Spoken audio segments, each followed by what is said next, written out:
The slam of the car door echoed like a gunshot in the desolate silence of the outskirts. One moment I was screaming at Liam, my voice raw with a fury that felt like it would crack my ribs, and the next I was standing on the gravel shoulder, watching the taillights of his silver Aston Martin vanish into the swallowing dusk. The cold evening air bit through my thin silk blouse, a shocking contrast to the stifling heat of our argument. It had all been about Clara. Always Claire. The new junior architect at his firm. Everyone said she was a younger, sweeter, more agreeable version of me, a carbon copy with the edges sanded down. The fight had been brewing for weeks, a low simmer of resentment that finally boiled over during the drive home from a miserable dinner with his parents. Then her call came. I heard her fragile, trembling voice through the speakerphone, claiming she was too drunk and being harassed outside some dive bar. My lip curled instinctively. If she's being harassed, she should call the police, Liam. Why is she calling you? I'd spat, the words laced with a venom that surprised even me. He had that look, the one of long-suffering patience he'd perfected over our 5 years together. She's scared, Isabella. Have a little compassion. Compassion? It's a performance and you're her captivated audience. He'd called his driver to collect her, then fixed me with a glare of pure disdain. Why this hatred for her, Bella? Are you jealous? I'm not jealous, I shot back, my voice trembling with a rage that felt elemental. I hate her because she's a... My words cut off not by his retort but by a bizarre, impossible flicker at the edge of my vision. I blinked, convinced the anger was making me hallucinate. Shaking my head to clear it, I focused on Liam. I don't just hate her. I hate you too. If you don't make her disappear, then forget the engagement. It's over. A moment later his driver called back. Mr. Sterling, Miss Clara, she's drunk and wandered to the riverbank. It looks like she might jump. The words unlocked a floodgate of memory. My father's mistresses, each one more theatrically suicidal than the last, holding our family hostage with their fragile states. My temper, a sleeping dragon, ignited fully. If you go to her tonight, Liam, we are done. The wedding is off. Forever. His knuckles were white on the steering wheel. His jaw was so tight I thought it might splinter. So, you want her dead now? Is that it? Then came the sound. A sharp, definitive click as the car doors unlocked. His voice was colder than the night air. Get out. I didn't hesitate. I would rather freeze on the side of this godforsaken road than spend one more second in that car with him. I opened the door and stepped out. The sleek car peeled away, its engine roar a final, contemptuous farewell, leaving me in a silence that was suddenly, terrifyingly absolute. It was only then, as the last echo of the engine faded, that the reality of my situation crashed down. I was utterly alone in the desolate outskirts, miles from the city center. The glamorous lights of my life had been extinguished, leaving me in a profound darkness. I fumbled for my phone, my fingers numb with cold and shock. No signal. Nothing. A hollow panic began to bloom in my chest. I started walking, my ridiculous heels catching on the uneven ground. The only light came from a sliver of moon and the distant, indifferent glow of the city skyline. I held my phone aloft, turning in a slow, desperate circle, praying for a single bar to appear. The wind whipped through the trees, a lonely, mournful sound. How had it come to this? A business merger disguised as a relationship, now ending in abandonment on a deserted road. I thought of my father who had pushed this alliance with the Sterling family to save our company. I was just a pawn and now I was a discarded one. Suddenly, a blinding light erupted from a side road. A car moving far too fast for this winding lane swerved toward me. There was no time to react. A jarring impact. A searing white-hot pain in my leg. I was thrown to the ground, the world tilting on its axis. My calf was pinned, crushed beneath a tire. The sound of shattering bone was a sickening crunch I felt more than heard. A visceral vibration that swallowed all other sensation. The car didn't stop. The driver, panicked and afraid of consequences, sped off into the night, leaving me broken in the dirt. I lay there, gasping, the pain so overwhelming it was a kind of silence in itself. I could feel warm blood pooling beneath me, soaking into the cold earth. I clutched my phone, my vision spotting, gritting my teeth against the scream that threatened to tear me apart. Move. You have to move. With a Herculean effort, I dragged myself a few inches, my legs screaming in protest. I looked at my phone. A miracle. A single, flickering bar of signal. Trembling, my fingers slick with blood, I called Liam. The call connected, rang once and was immediately cut off. He had hung up on me. The finality of it was a colder shock than the ground beneath me. This was the outskirts. The nearest hospital was an hour away. I wasn't going to survive this. I could feel it. The life was seeping out of me along with my blood, drop by drop. The sky darkened further. I curled up on the cold, hard concrete, the metallic scent of my own blood filling my nostrils. I was so cold. This was how it would end. Not in a blaze of glory, but abandoned and bleeding out on a forgotten road, my last plea for help rejected. Just as my consciousness began to fray at the edges, as my finger hovered over the emergency services number, a name surfaced in my fading mind. The only other person whose number was in my phone. The man I had 3 years ago deliberately seduced and betrayed to help Liam steal a critical business deal. The man who had lost billions because of me. The last time I saw him, he'd grabbed my face, his eyes black with fury, and told me, "Next time we meet, Miss Rossi, I'll kill you myself." Adrian Cross. But he was my only chance. My survival instinct, a raw primal thing, kicked in. I forced my trembling, bloodied finger to press his name. The line connected almost immediately. His voice was ice. "Speak." Tears I didn't know I had left pricked my eyes. Despite everything he had answered. "Adrian," I croaked, my voice a broken whisper. "It's Isabella. A car hit me. I'm dying. Please. Help me." Pause. "Then, where are you?" I gave him the location, my words slurring. I didn't hang up. I couldn't. The pain was too immense, my strength completely gone. Even as my consciousness faded, I could hear his voice through the speaker, calm, low, and strangely reassuring. "Don't be afraid.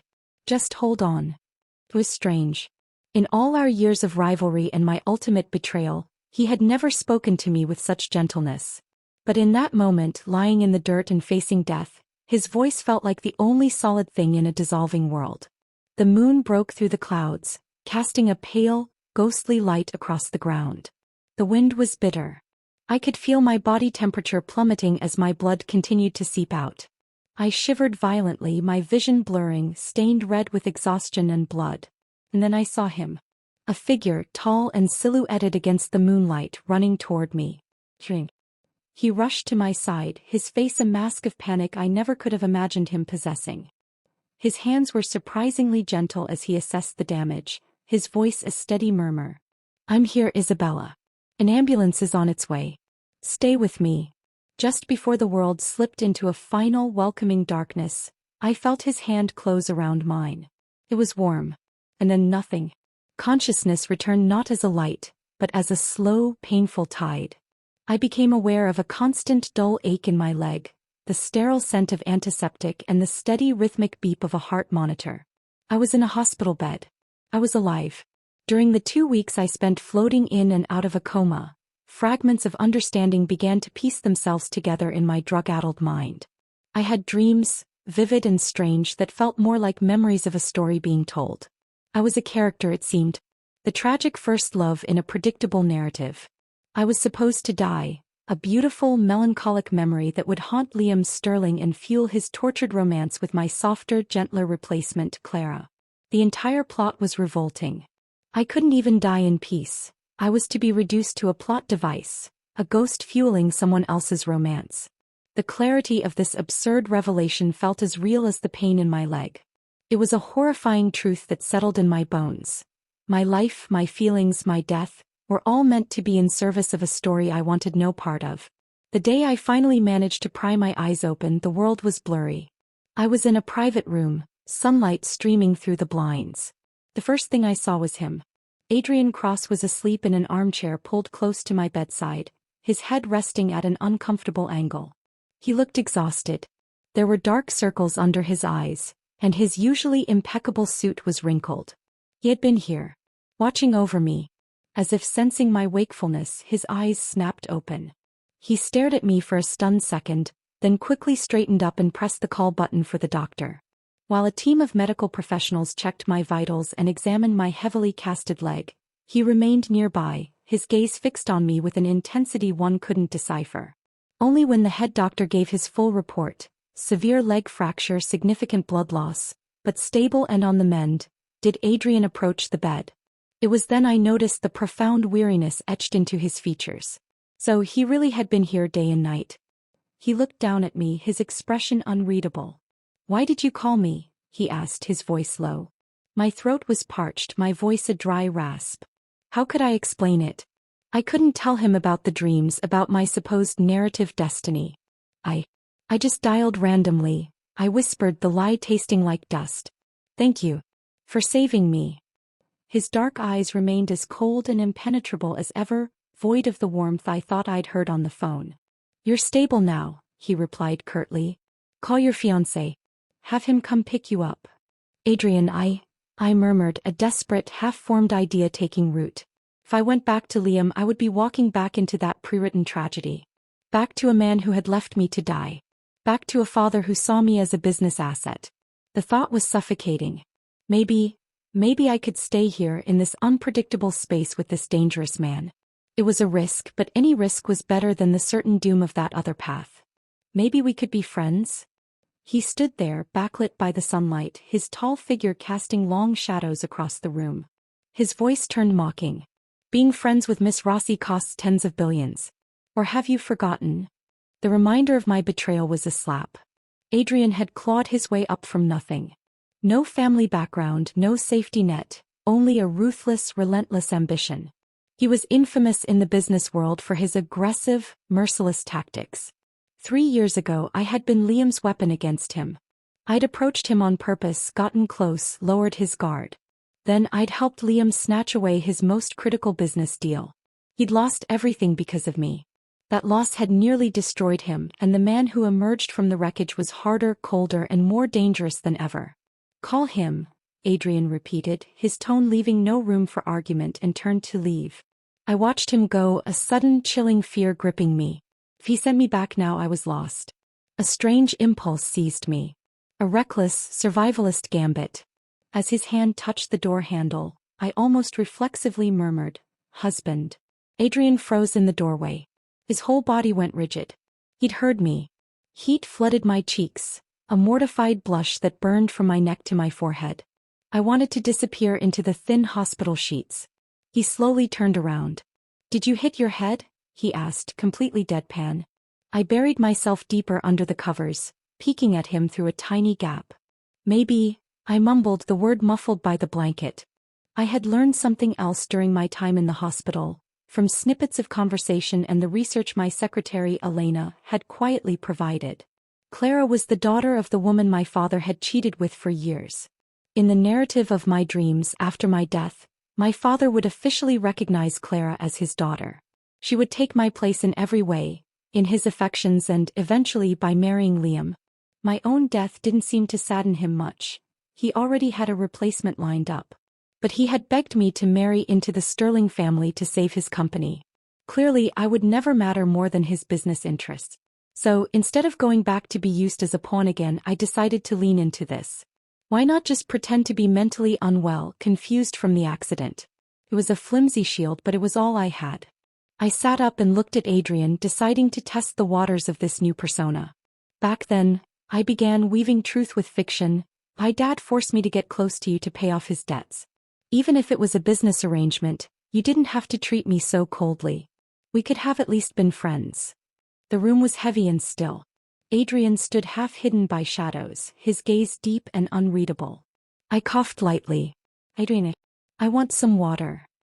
He walked over to the bedside table, poured a glass of water, then gently helped me sit up, taking care not to disturb the four in my hand. He held the glass to my lips, feeding me slowly. His proximity was unnerving. He smelled clean, like soap and crisp cotton, a stark contrast to the memory of blood and dirt. "If I find out you're lying to me again," he said softly, his voice barely a whisper, "I really will kill you." His tone was low and quiet but terrifyingly serious. The rim of the cup trembled against my lips. I took small, slow sips, a shiver running through me that had nothing to do with the cold water. He set the glass down and patted my back gently, letting out a soft laugh. "Slow down. Your whole face is red." Once I calmed down, he tucked the blanket around me again and sat quietly at my bedside. He reached out, gently brushing the hair from my forehead, then felt my temperature with his palm. The gesture was so unexpectedly tender it made my chest ache. "Did you just say your brain is broken?" he asked calmly. I shrank back under the blanket, too scared to respond. The faint smile disappeared from his lips. He picked up his phone and said into it, "Tomorrow bring in the best neurologist. We need to confirm whether Miss Rossi's brain is truly damaged." My blood ran cold. Wait, what did he just say? I was completely stunned. All I wanted was to play dumb for a while and avoid the wedding to Liam. But now it seemed like I'd accidentally provoked a far more dangerous man. He was playing along, and his version of playing along was terrifyingly thorough. If I'd known it would turn out like this, I might have just preferred the clean finality of the original plot. I turned my head, trying to dodge his penetrating gaze. "There's no relationship between us," I said, grasping for the facts. "We agreed before the arrangement. This was purely business. We'd stay out of each other's lives." Adrian narrowed his eyes slightly. "Isabella, do you know what kind of person I am?" I shrank back, the memory of his threat fresh in my mind. A good person?" I ventured weakly. In the darkening room, his face looked cold and severe. Honestly, terrifying. I was so tired. My body ached everywhere and my eyelids grew impossibly heavy. The moment I closed my eyes, sleep dragged me under. In the hazy blur between waking and dreaming, I caught his scent again. Cool, woody and lingering. It was the last thing I was aware of before dreams took me. The doctor confirmed that after a traumatic accident, patients could experience confusion, memory lapses, and a condition where they might mistake people for others. It was all perfectly normal and would likely improve with time. Adrian listened to this diagnosis with a neutral expression, but he never once corrected the doctors or nurses when they, based on his constant presence and my earlier outburst, began to refer to him as my fiancé. In fact, he leaned into it. He visited me every single day. At first, his visits were brief and silent. He would sit in the armchair working on his laptop, the sharp clicks of the keyboard the only sound in the room. But as the days turned into weeks and the neurologists confirmed the possibility of my cognitive impairment, his demeanor began to shift. The usual cold edge softened into a watchful, almost patient stillness. No matter how unreasonable I acted, he didn't get angry. His assistant once whispered outside my door that perhaps Mr. Cross was the one who'd lost his mind. Spring passed quickly and early summer crept in. Golden sunlight streamed through the hospital blinds, and even the breeze that occasionally rustled the curtains seemed tinged with warmth. After weeks of treatment, my injured leg had finally healed enough for me to take a few tentative steps with a walker. One afternoon, Adrian sat beside my bed, peeling an apple with a small knife. He was slow and meticulous, the peel falling in a single, continuous spiral. The light shimmered across his messy dark hair, and when he looked up, the sun caught his dark eyes, making them seem almost warm. I stared at him, momentarily dazed by the domesticity of the scene. Then the spoilt, rebellious part of me, the part that wanted to test the limits of this bizarre sanctuary, took over. I blinked, took the perfectly peeled apple from his hand, took one deliberate bite and tossed it onto the floor. "Tasteless," I declared. Adrian's brows furrowed slightly, a flicker of impatience crossing his usually expressionless face. Of course, someone like me, spoilt to the core, was unbearable to most. In the 2 months I'd been gone, neither my father nor Liam had bothered to find me. Why would Adrian be any different? Maybe it was better if he realized sooner what kind of person I really was and tossed me out. But instead of reacting in anger, Adrian stood up. He bent down, picked the apple up off the floor, rinsed it under the hot water from the kettle, and bit into it without hesitation. His dark eyes narrowed slightly as he looked at me. There was a faint trace of danger in his expression. I shrank back instantly and mumbled, I already bit that." A smile curved at the corner of his lips. "Miss Rossi has never gone hungry, so she doesn't understand the value of food." It was the first time in a long while he'd spoken to me with even a hint of anger. After finishing the apple, he left for the office. Adrian had built his empire from nothing. Every day he was busy beyond reason. Even during my recovery, although he came to see me daily, we never spent much time together. Most of what I knew about him came from the quiet observations I made in his presence. I replayed his words. "Doesn't understand the value of food." It was a simple statement, but it felt weighted. A piece of a puzzle. If I kept acting like a wasteful, spoilt brat, Maybe he would finally get disgusted and send me away. Good. That might be for the best. My leg was healing. I was almost ready. Soon I could return and settle scores with the people who'd abandoned me. But that night I tossed and turned, unable to sleep. I had already planned to cancel the partnership with the Sterling family once I returned. By doing so, the business opportunities in the new urban development zone would naturally fall into Adrian's hands. It was my silent apology, my way of righting one of my many wrongs against him. As long as the Rossi and Sterling families didn't join forces, Adrian's company, Cross Industries, would be unmatched in the city. So how could I be entirely heartless? Staring at the dark ceiling, my chest tightened with a strange, unfamiliar guilt. I sat up abruptly, letting out a long, bitter sigh. Maybe I really did deserve to die in that original plot. I climbed out of bed slowly, grabbing my crutch for support. The hospital wing was silent. I limped toward the small kitchenette reserved for the private suites. Switching on the lights, I opened the fridge and began pulling out ingredients. I've always been picky with food, and Adrian had ensured the kitchen was well stocked with fresh fruit and high-quality dairy. Making a strawberry roulade, the dessert I had once promised him and then used as a diversion for my betrayal, was no trouble at all. I beat the batter, whipped the cream, piped everything together, and finally placed fresh, glistening strawberries on top. As I stared at the delicate, finished dessert, I let out a quiet scoff. Let's see who still dares to say I don't deserve. I cut the thought off. I wasn't sure what I was trying to prove or to whom. Were you calling me? My body froze. I turned my head slowly to see Adrian leaning lazily against the doorway, arms crossed. I had no idea how long he'd been standing there. I scowled. What are you, a ghost? Standing behind people without making a sound. He stepped into the kitchen, a faint smile tugging at his lips. If you were hungry, why didn't you ask someone to bring food? Why sneak in here alone this late? I shoved the plate toward him. I made it for you, I said, then instantly regretted my words and clamped my mouth shut. Adrian paused, tilting his head as he studied me. Miss Rossi has finally regained her memory and stopped calling me husband. I only said it once, I muttered, my lips tightening. And I wasn't calling you. His smile faded. Then who were you calling? Instinctively I stepped back only to lose my balance on my bad leg. Before I could fall, Adrian reached out and caught me by the waist, lifting me effortlessly onto the kitchen counter. Don't move, he murmured close to my ear, his voice deep and low, almost intoxicating.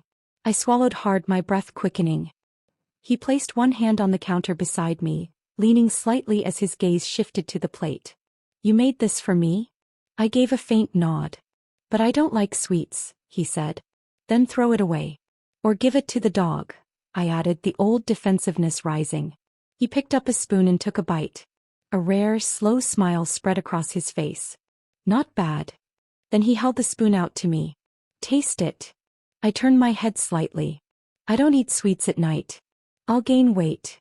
Adrian caught my chin, forcing me to face him. If you don't eat it, I'll assume you poisoned it, he said with a half smile, a strange glint flickering in his eyes. I'm not going down alone. Reluctantly, I took a bite from the spoon and glared at him.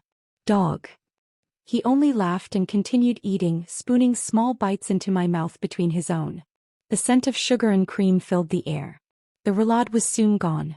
The kitchen felt incredibly small, the silence between us thick and charged. I jumped off the counter quickly, my mind blanking for a second. I completely forgot about my injured leg. Pain shot through me.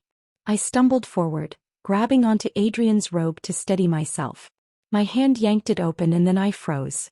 My face landed against his bare chest, firm and warm, his skin still marked with faint, silvery scars. A bit of cream from my lips smeared against him. I stood there paralyzed, mortified. Isabella. His voice came from above, cool and amused. What exactly are you trying to do? I looked up into his deep, unreadable gaze. I cleared my throat and murmured, I just want to go back to sleep. Your leg's injured, he said. Don't move around. Before I could respond, he scooped me up effortlessly. That familiar woody scent enveloped me. My fingers clenched his shoulders instinctively. He glanced down. Are you a cat? I quickly released him and placed my hands awkwardly on his chest. That didn't feel right either. Adrian chuckled as he carried me toward the bedroom.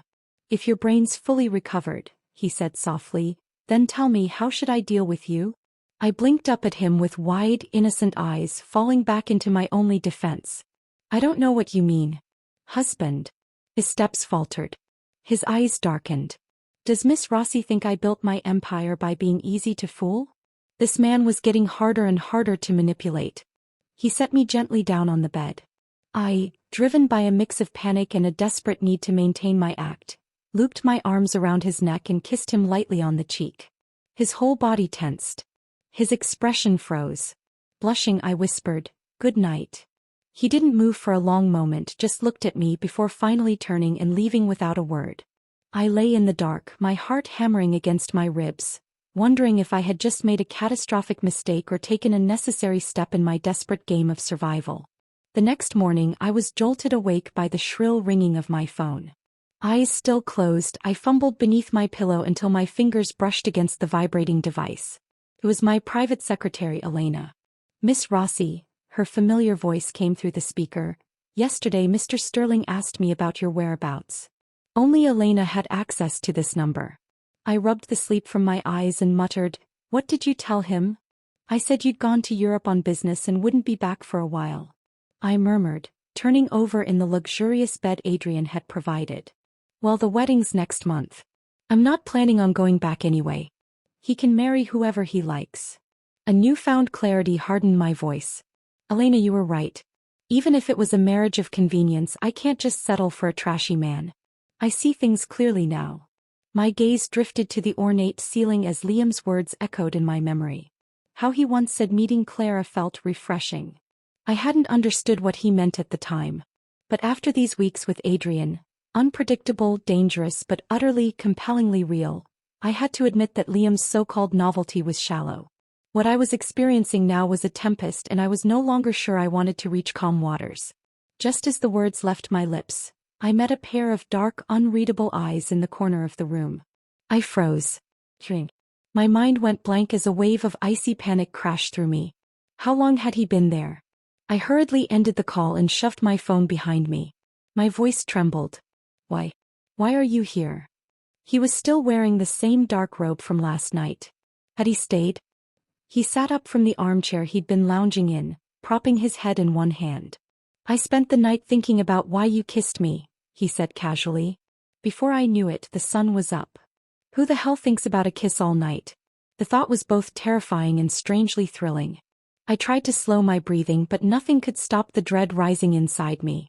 Adrian stood and walked toward me, a cold smirk tugging at his lips.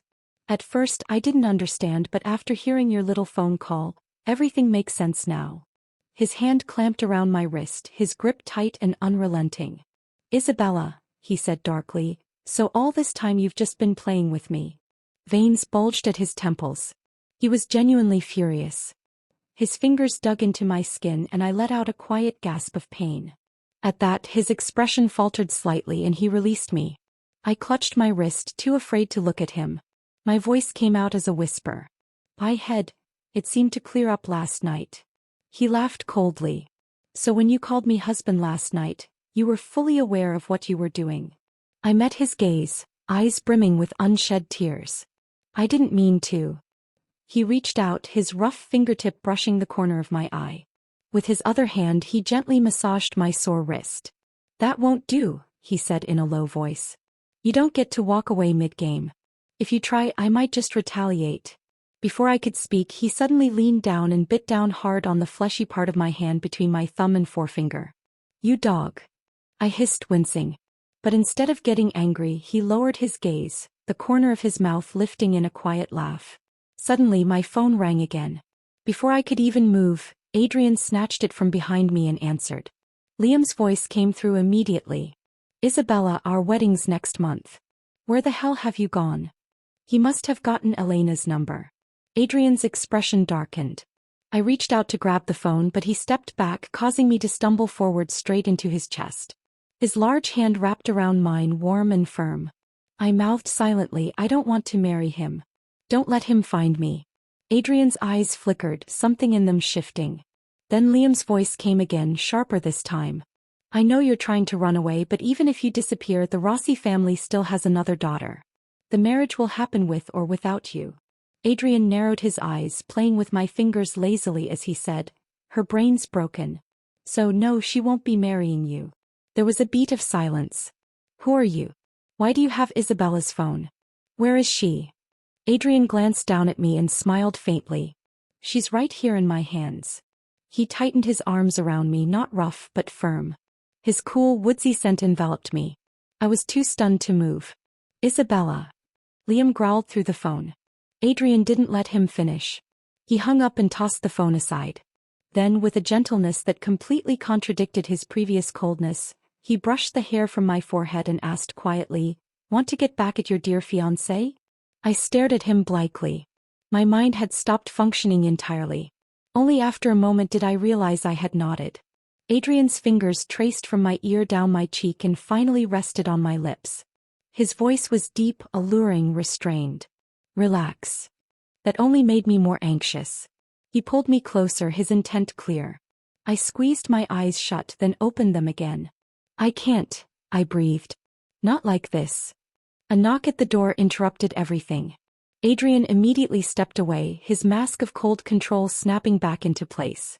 His assistant entered with a document in hand. "Mr. Cross, this needs your urgent signature."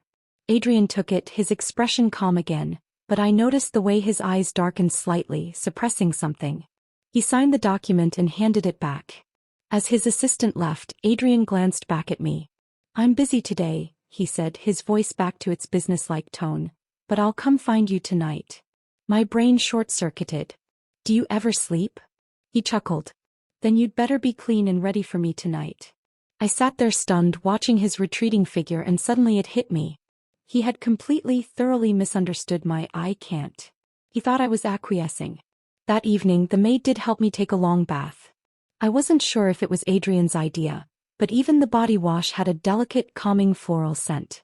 I waited for him the entire night, nerves twisting in my chest, but he never came. I sat by the window, curled up on the sofa with a book, and eventually dozed off. A loud bang startled me awake. My eyes flew open. Adrian stood at the door, one hand in his pocket, expression dark and unreadable. "Did you sleep well, Miss Rossi?" he asked flatly. He only called me that when he was angry. Tilting my head, I looked at him wearily. What happened? The bedside lamp cast a cold, heavy light over his features. He said nothing for a long moment. Just stood there, eyes locked on me. "I lost a deal today," he finally said, his voice dropping, laced with bitter irony. "Just like 3 years ago. Because of a leak." "It wasn't me this time," I said quickly, my heart sinking.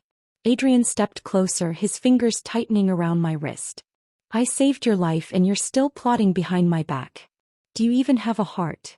His tone was glacial, every word a blade. Before I could respond, he pushed me back onto the sofa, his cold breath inches from my face. My heart thudded. "Adrian, what are you trying to do?" He grabbed my chin, a chilling smirk curling on his lips. "I didn't get to where I am without stepping over people. If the day comes that I fall, I'll drag you down with me." My thoughts spiraled. He's going to kill me. I calmed myself and looked up, meeting his glare squarely. "I told you it wasn't me. You should check your own company. There's probably a mole." I hesitated, then added softly, the truth tumbling out before I could stop it. "Besides, I've started to like you. I wouldn't hurt you." Adrian froze.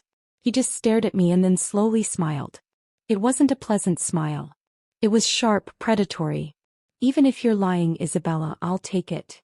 And with a strange excitement in his eyes, he leaned in and bit my earlobe. "You crazy?" I started, but he cut me off with a bruising kiss.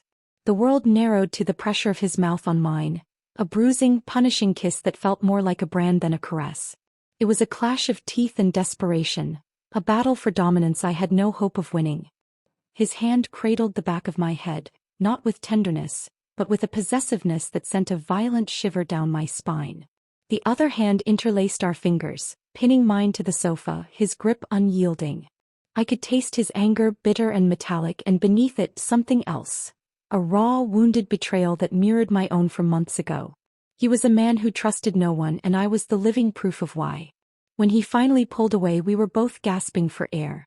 The room was dim, the only sound our sharp, uneven breathing. The floral scent from my bath mixed with the musky, smoky notes of his cologne, creating an intoxicating, dangerous perfume. He wiped the corner of his mouth where a faint smear of my lipstick, or blood, remained and gave me a slow, wicked smile. "So you bite too," he whispered hoarsely. "Just like me." Then his eyes narrowed, mischief glinting in the dark depths. "Almost forgot. You've been waiting for me to sleep, haven't you?" Before I could react, he scooped me into his arms and tossed me onto the bed. In the next moment, his arms circled my waist, locking me against him. "Sleep," he murmured, his voice a low command. I stared at him, stunned. "What?" He pinched my waist lightly. "Your leg is still injured." "I'm not a monster." He sounded almost disappointed. "What?" I was speechless, a confusing cocktail of relief and something else I refused to name swirling inside me. "Disappointed?" he teased, a genuine chuckle rumbling in his chest. I shut my eyes in a hurry, my face flaming. Turns out, Adrian Cross wasn't just a romantic lunatic. He could be surprisingly, infuriatingly rational. He held me through the night, his body a solid, warm wall against my back. Despite the chaos, I slept more deeply than I had in weeks.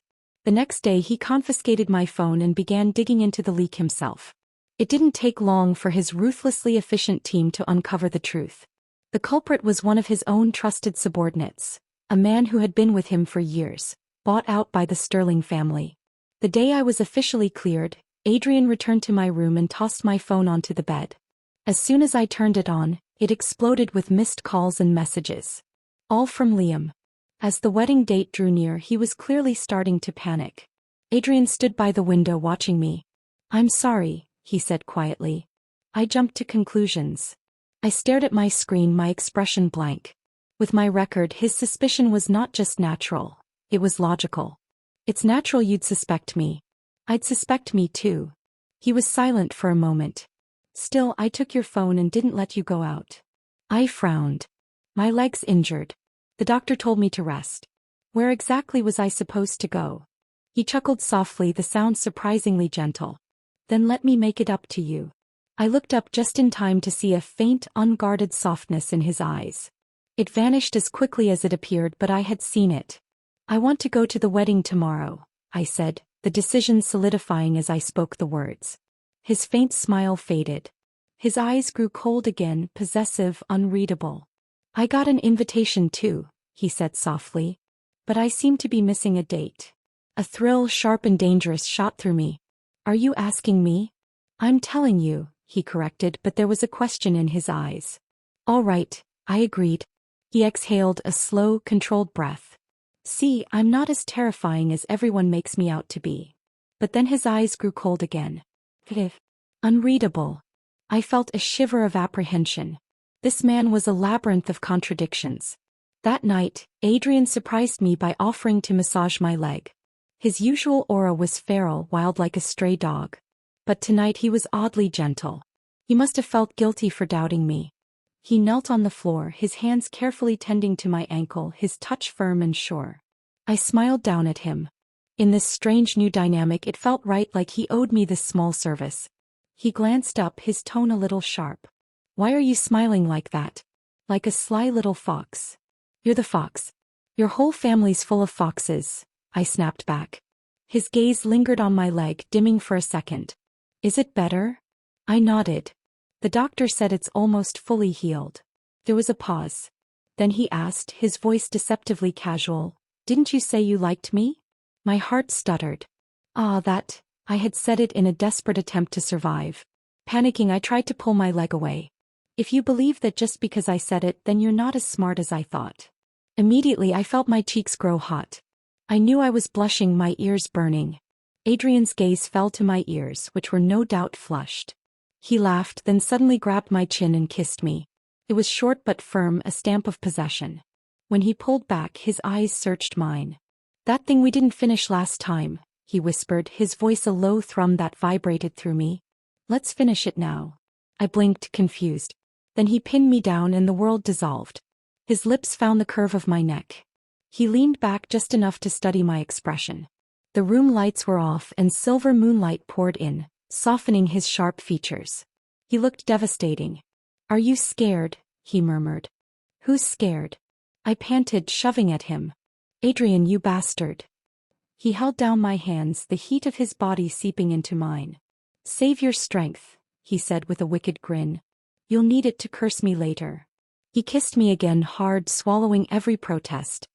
His fingers tangled in my hair, trailed down my arm, caught my struggling hand, and just like that I was dragged into the depths of the night by him. When I opened my eyes the next morning, every part of my body ached, as if I'd been completely dismantled and put back together. Adrian had one arm wrapped tightly around my waist, the other pulling the blanket up to cover me. My cheeks burned with the memory of the night. Mortified, I yanked the blanket off him. That's when I saw the faint scratch marks across his well-toned abs. Silence. Adrian raised an eyebrow. Are you actually embarrassed? I didn't answer. Instead, I reached for his watch, carelessly left on the pillow, glanced at the time and then tossed it onto his chest. The wedding's already started. Didn't you promise to take me there? Amusement sparkled in his dark eyes. Didn't Liam already say he was going to marry someone else? Why should I take you there and ruin a perfect pawn's move? So that was it. No wonder he'd kept me occupied all night, flipping me over again and again. A strategic delay. I kicked him. I was going there to settle the score and now it's too late. What am I supposed to do? He caught my foot midair and smiled, completely unfazed. Your leg just recovered. Don't strain it. Then he added lazily, there's still the banquet tonight at your house. I'll take you there. All right. The post-wedding banquet to thank the guests. I tried to get out of bed but my legs gave out beneath me. I collapsed back onto the mattress, sore and helpless. Flashes of last night's chaos played through my mind. I resisted the urge to kick him again. Instead, I glared at him, lifted my foot and said through clenched teeth, put my shoes on. To my utter astonishment, Adrian crouched down and obediently slipped my shoes onto my feet. I reached out and brushed a downy feather from his black hair. He chuckled. Isabella, are you petting a dog? I nodded seriously. This dog is surprisingly well behaved. The moment I returned to the Rossi mansion that evening, everyone stared at me as if they'd seen a ghost. The whispers were a palpable force. Didn't she run away? He regrets it. Too late now. Liam, wineglass in hand, caught sight of me. He froze, then stumbled through the crowd, nearly tripping over himself as he rushed over. Isabella, what are you doing here? Regret it already? He leaned in, eyes swimming with a drunken, maudlin emotion. If you apologize now, I'll divorce her. I'll marry you instead. I've always loved you, he went on, slurring his words. I only married Clara to make you jealous. He was clearly drunk, and alcohol had loosened his tongue enough to start spilling a pathetic, twisted version of the truth. Even though he'd married Clara, I was still his irreplaceable first love. But he seemed to have forgotten. I wasn't just not good, I was downright awful. I raised my glass, offered him a faint, icy smile and said, I'm not here for anything else. Just wanted to wish you well. I hope you and Clara have a long, happy life together. His expression faltered. That's not what you really mean, right? Of course not. What I really wanted was to curse him to oblivion. He was married now and still looking at me like that. Disgusting. I brushed past him, not bothering to reply. He tried to grab my wrist. I dodged him and tossed the wine in my glass right into his face. Don't touch me. Get lost. But before I could turn away, a second glass of wine splashed across my dress. I looked up to see Clara standing in front of Liam, lips quivering, eyes full of fragile innocence. Miss Rossi, she said timidly, if you're here to stir up trouble, I'll have to ask you to leave. This is my home now. My home. She made me look like the bitter ex trying to ruin their perfect romance. I gave a cold laugh. Let's see how long you can stay, I said, brushing past her and heading upstairs. Back in my old bedroom, I picked a dress from the closet and changed into it. As I fumbled with the zipper, a wave of cold fury washed over me. If I wanted to change my fate, I was supposed to cozy up to Liam and become best friends with Clara. What a joke. The very thought made me sick. I'd rather play the villain to the bitter end than fake a smile for that kind of redemption arc. But right now my zipper wouldn't budge. I muttered under my breath, damn it, Adrian. He knew I was injured and couldn't exercise, yet kept stuffing me with food every day. No wonder I was gaining weight. Just then the door creaked open behind me and someone tugged the zipper upward. I sighed, thinking it was the maid. Pull harder, I said. A soft chuckle echoed behind me. What's this? Was Miss Rossi not satisfied with last night's service? The zipper was pulled back down. Warm kisses landed along my spine, a soft breath brushing my neck. My breath hitched. I turned and froze. Adrian, how did you even get up here? I gasped. There are so many people outside. I climbed the wall, he said casually. No one saw. How could he say something so shameless so easily? There are even more shameless things I haven't done yet, he added smoothly. Before I could react, he spun me around and lifted me onto the jewelry cabinet, fingers cupping my chin as he kissed me hard. Something was wrong. His kiss wasn't just passionate. It was possessive, fierce, almost desperate. I pounded his chest to break free. He finally let go, hands braced on either side of me, locking me in. The scent of alcohol hung in the air between us. His gaze was intense, dark with raw jealousy. What the hell is wrong with you? I caught my breath and glared. Don't take your drunken rage out on me. His eyes flashed. If I wasn't drunk, he said coldly, I'd be out there right now gouging out Liam's eyes. He's married and still dares to look at you like that. He really did sound like a proper villain. I tugged at his tie. Keep acting like this and you'll meet a bad end. He smiled, slowly removing his watch. Then I'll take you with me when I go. Bastard. I started, but he silenced me with another bruising kiss, swallowing every word before it could leave my lips. After half an hour of chaos, Adrian finally climbed out the window and left. I changed into a fresh outfit and sat before the vanity, carefully covering the evidence of what had just happened. As I walked downstairs, my legs were still unsteady. The moment I stepped into the hall, dozens of eyes turned to me. Adrian stood confidently among the crowd, wearing a finely tailored suit and gold-rimmed glasses. He looked every bit the elegant scoundrel. I quickly looked away, but just as I reached the last step, my father suddenly blocked my path. What are you doing here? He demanded. Trying to ruin the alliance between the Sterling and Rossi families? I met his gaze coldly. I've been missing for so long and you never even tried to find me. In the meantime, you publicly recognized a new daughter and arranged for her to marry Liam, turning the Rossi family into a joke across the city.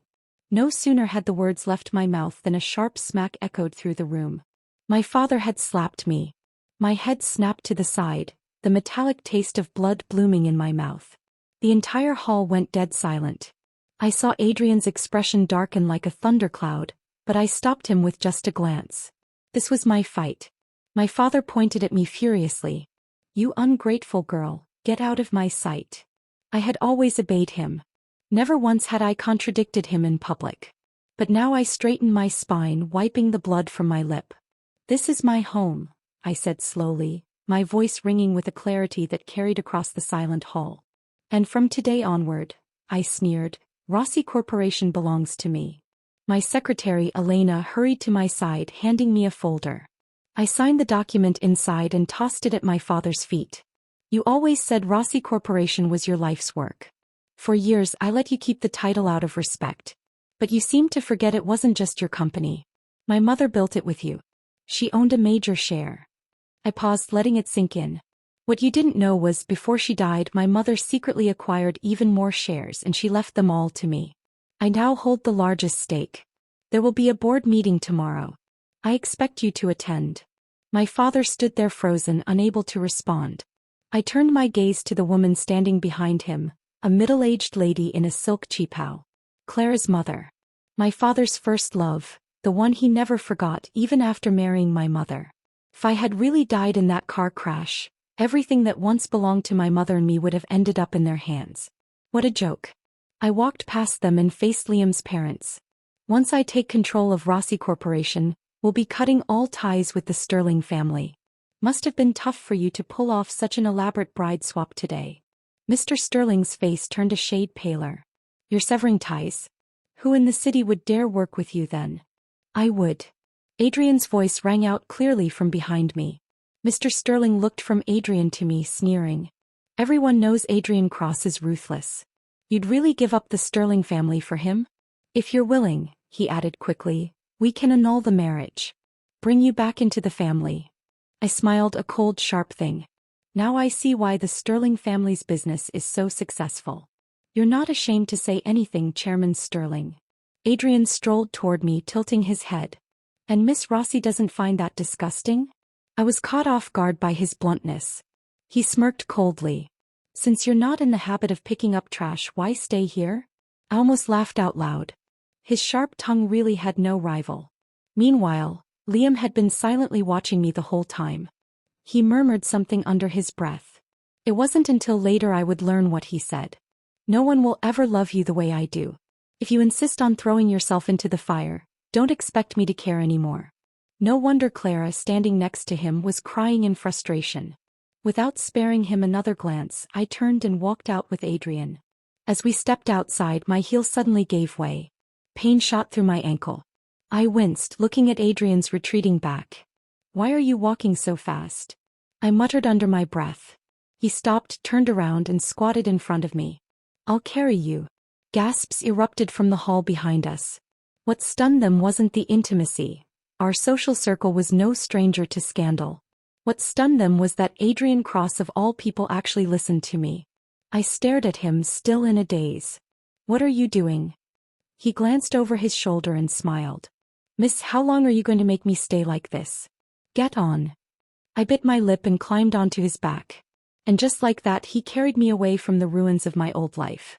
Adrian walked steadily toward the parked car with me on his back, moonlight casting soft shadows around us. In the quiet he spoke. Oh, by the way, I've got some good news. They found the guy who hit you. My breath caught. Did he die? No. Then what's the good news? He went off a cliff during a police chase. Now he's in worse shape than death. If he makes it out alive, he'll probably spend the rest of his life in prison. Knowing Adrian, I doubted that crash was a coincidence. He was the type to repay every slight. An eye for an eye. I tightened my arms around his neck and whispered, if I had your kind of personality, maybe I wouldn't have been pushed around so much. He paused for a beat. You're fine just the way you are, he said. Let me handle those things. I lowered my head. A tear slipped down and landed on the back of his neck. He gently set me down in the passenger seat, then took off his glasses. His warm hand brushed lightly against my swollen cheek. Does it still hurt? He asked softly. I sniffled. You've done so much for me, but I haven't done anything for you. I don't deserve this. He smiled faintly. Well then, his knuckles traced my cheek. Make me a few more meals. I really like them. I stared at him, stunned, and nodded. He started the car, driving gently as always. Ever since my accident, he was cautious behind the wheel. The night was silent, the only sound the hum of the engine. In the quiet cabin I could hear it clearly, the sound of my heart beating faster and faster. To be honest, I still wasn't entirely sure what kind of relationship we had. In the business world, we had gone from sworn enemies to trusted partners almost overnight. And not just surface-level allies. There was real trust between us. The contract I had Elena send over, which would effectively hand him the keys to the new urban development zone, was combed through meticulously by his deputy, Mr. Lee. He even had the legal team analyze every line as if convinced I had embedded a trap somewhere in the fine print. But Adrian, he didn't even glance at it. He simply took the contract from the lawyer and signed his name. Mr. Lee practically stomped his foot. You didn't even read it. What if that woman's tricking you again? Adrian smirked faintly. Then I deserve to be tricked. He said it just as I happened to be walking past, making things a little awkward. Adrian tossed the signed document to his assistant and shot a cold glance at Mr. Lee. Say one more word, he said coolly, and I'll have you reassigned to Antarctica. Then he walked over to me, his voice softening as if nothing had happened. Come on, let's grab dinner. I slid into the passenger seat of his car and took out a spare copy of the contract, beginning to walk him through the clauses. But Adrian didn't seem to be paying much attention. His gaze drifted toward a narrow alleyway outside, and then he asked suddenly, Didn't you say you're a bit of a germaphobe? Yeah, I guess a little. Then we should probably stick to our usual place. His usual place was a Michelin-starred restaurant where the cutlery was sterilized at the table. I pressed my lips together. I had a feeling he wanted to go somewhere else, somewhere he genuinely liked but thought I would find it beneath me. I'm tired of the usual. Why don't you take me somewhere you like? He chuckled. You'd probably think the places I like are vulgar. I turned to him. Well, I think you're pretty vulgar too, and I don't mind that. Adrian burst out laughing. then stepped on the gas and headed toward the older part of town. His black Bentley stopped at the entrance of a narrow alley. He took my hand and led me to a humble street food stall. Before we sat down, he glanced at me again. "You sure you want to eat here?" "Yes." I took a seat on a small plastic stool while he quickly placed the order. Despite the stall's appearance, the owner brought over a pot of boiling water, and Adrian meticulously sterilized our bowls and chopsticks himself. It was cleaner than I expected. "Did you come here often?" I asked. Adrian passed me the cleaned utensils. "Not really," he said, tugging at the corner of his lips. "The first time I ever earned some money from underground fighting, I came here. I was so beaten up I scared the owner." His tone was casual, but something about it made my heart ache. I'd always known his past was difficult, but not this harsh. Soon the food arrived and he placed a portion on my plate. "Try this." The dish was salty and rich, carrying the distinctive, comforting scent of street food. I took a bite, then smiled. "It's good." As I ate a few more spoonfuls of rice, Adrian asked, "I heard your father's planning to cut ties with you." I nodded. "They all think you've deceived me, that soon Rossi Corporation will fall into your hands and we'll be left with nothing." "It's honestly a miracle I haven't been tricked by you already," he teased. "I won't trick you again," I said, meaning it with every fiber of my being. He looked at me, his gaze soft. "Isabella, when you told me you liked me, did you mean it?" "I really did." My voice was firm, no trace of a lie. Adrian laughed quietly. "You sound like you're lying." I got annoyed and kicked his leg under the table. "Jerk." He grinned. How that sounded honest. The neighborhood wasn't exactly upscale. At the table next to ours, a few sketchy-looking men showed up, throwing me unfriendly glances. Adrian calmly pulled out his wallet, placed some bills on the table and turned to me. "Stop eating. I'll make you noodles at home." Before I could ask what was going on, he stood, draped his suit jacket over my shoulders and wrapped his arm around me. His grip tightened slightly. "Just keep walking. Don't look back." I could hear the footsteps behind us, fast, shuffling, and deliberate. Those men were following. I tried to walk faster, but Adrian suddenly halted. "Wait," he said. "Something's off." I glanced back and froze. The men who'd been tailing us had scattered like shadows. But new figures appeared at the mouth of the alley, bigger, broader, and more dangerous looking. Before I could react, Adrian stepped in front of me and threw a clean punch that knocked one of them down. A glint of metal flashed in the dark. I gasped. "Watch out. They have knives." The sounds of fists colliding with flesh filled the air. Adrian turned his head slightly. "Go. Hide." I stumbled into a nearby corner, hands trembling as I fumbled to dial the police. But then one of the men broke away from the fight and came charging at me, blade in hand. Suddenly I realized something. This wasn't random. They weren't after him. They were after me. Panicked, I backed away, but the knife was already swinging toward my chest. Before it could strike, Adrian appeared behind the man, grabbing him in a chokehold and slamming him to the ground. "Run!" he yelled at me. I tried, but I didn't get far. In my heels, I tripped and fell flat on the ground. "Useless," Adrian muttered, walking over slowly. A faint smile played on his lips. "Miss, what would you do without me?" I looked past him at the figures sprawled across the alley. Then I practically crawled into his arms, but as I wrapped my hands around him, I froze. There was something warm and wet on my palm. Sticky blood. Adrian was bleeding. A lot. His shirt was black, so I hadn't noticed the spreading stain. And then his knees gave out. He collapsed, taking me down with him. His body had always run hot like a furnace. But now his hands were ice cold. I gripped his hand tightly, my tears falling without restraint, sobbing like a lost child. "Hold on, Adrian. Please hold on." After Adrian was wheeled out of the operating room, they transferred him to the ICU. The doctor said his vitals were dangerously weak. The knife had nicked an artery. Just like he had once stayed by my side, I stayed by his now. I wanted to be good to him, make up for everything. But instead he lay there in a coma for 2 whole months. I started to hate him. I cursed him, cried out loud at his sleeping form. "Adrian, you idiot. Who told you to risk your life for me? Did I ever ask for that? Weren't you the one who said if you died you'd take me with you? So if you go now alone, I'll never forgive you." My voice broke. Even my own father wants me dead. So why are you still trying to protect me? Just then a knock interrupted my spiral. I turned toward the door coldly, only to see Mr. Lee, Adrian's deputy. "What is it?" My voice was hollow. He hesitated. "Miss Rossi, those two old bastards have been arrested. Not just Rossi Corporation, Sterling Corporation's done for too." I gave a small nod, emotionless. "You can go." He quickly backed out, sensing he'd overstayed. 2 months ago the men who stabbed Adrian had been sent by my father. Their target was me. As long as I was gone, the company would return to him, clean and easy to control. I always knew that in his eyes I was never more important than profit. But I never thought he'd want me dead. He was my only family. But Adrian, he was the only one who truly cared. And without him the world felt unbearably empty. I knew my father had skeletons in his closet. So I lost it. I tore open every secret the company had buried, dragged all his filth into the light. And when the Rossi family crumbled, the Sterling family, who'd always been closely tied to us, fell too. Now people from one end of the city to the other wanted me dead. I had become as ruthless as the man lying in this hospital bed.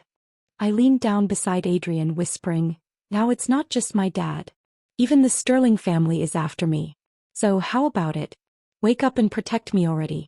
If you keep ignoring me, I'm really done for." My eyes grew heavy, drowsy, and in that hazy state, I felt a warm hand stroke my hair. I opened my eyes. Adrian was looking at me. I jumped up and hit the call button for the doctor, but he gently grabbed my wrist like he had something to say. I leaned in close, my ear to his lips. "If I died," his voice was a raspy, quiet whisper, "would you want to be buried with me?" Tears streamed down my face, but I was laughing through them. "Idiot," I choked out. And just like that, after 2 months of endless rain, the city finally saw its first ray of sunlight. Adrian was out of danger. A few days later they moved him to a normal room. I sat by his bed, peeling an apple. He lounged against the headboard, smiling lazily. "Why not just hand me the whole thing? If you keep peeling there will be nothing left but the stem."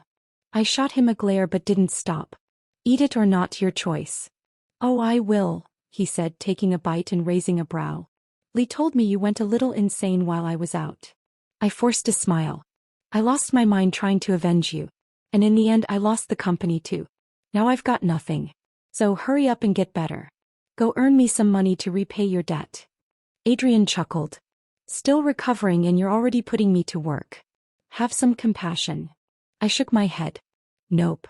I'm a horrible person. If you regret saving me, it's not too late to say so."